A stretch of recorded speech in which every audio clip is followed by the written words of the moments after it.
পঞ্চগড়ে তাপমাত্রা আরও কমছে। সকাল ৬টা থেকে ৯টার মধ্যে তাপমাত্রা কিছুটা কমেছে। তেঁতুলিয়া আবহাওয়া পর্যবেক্ষণ কেন্দ্র সকাল ৯টায় তাপমাত্রা রেকর্ড করেছে 10.4 ডিগ্রি সেলসিয়াস। এটি এই শীত মৌসুমে পঞ্চগড়ের সর্বনিম্ন তাপমাত্রা বলে জানিয়েছেন তেঁতুলিয়া আবহাওয়া পর্যবেক্ষণ কেন্দ্রের ভারপ্রাপ্ত কর্মকর্তা জিতেন্দ্রনাথ রায়। শীতের এই সময়টাতে নানা রোগবালাইয়ে আক্রান্ত হচ্ছে বিভিন্ন বয়সী মানুষ। অন্যদিকে শহর বন্দর গ্রামে শীতের নানান পিঠাপুলির দোকান গড়ে উঠেছে হাটবাজারে।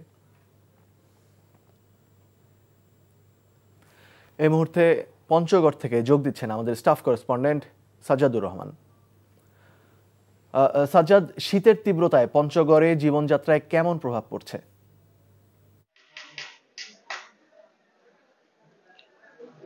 জি, ধন্যবাদ মুশফিক। আপনি জানেন, যদিও আসলে পঞ্চগড় শীত প্রধান এলাকা, কিন্তু এখনকার যে চিত্রটা আমরা দেখতে পাচ্ছি এ হলো বিকেল থেকে সকাল 8টা পর্যন্ত আর শীতের একটা আমেজ আমরা লক্ষ্য করছি।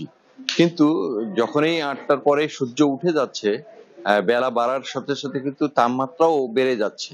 তখন কিন্তু আসলে এই সময়টা এই অঞ্চলের মানুষের জন্য আসলে এই শীতটা হলো উপভোগের মতো আর কি, উৎসবের মতো।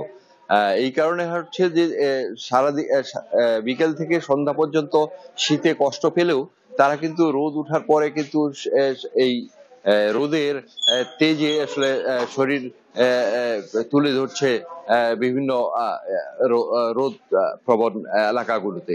এ কারণে আসলে এই মানুষ, এই অঞ্চলের মানুষ এখন পর্যন্ত সেসব যে শীতের যে ভয়াবহ অবস্থা, এটি কিন্তু এখনো আসেনি। কারণ সারাদিন যখন সূর্যের মুখ দেখা যাবে না, হিমশীতল বাতাস বয়ে যাবে, কনকনে ঠান্ডায় আসলে হাত পা সব অবশ হয়ে যাবে, এরকম শীতের অবস্থা এখনো পঞ্চগড়ে বিরাজ করছে না। তবে আবহাওয়া অফিস আমাদেরকে জানিয়েছে যে আগামী মৌসুমে আগামী সপ্তাহের মধ্যে এমন শীতের প্রভাব পড়তে পারে। এই ছিল আমার কাছে পঞ্চগড়ের সর্বশেষ চিত্র। পঞ্চগড় থেকে জানছিলাম শীতের তীব্রতার খবর।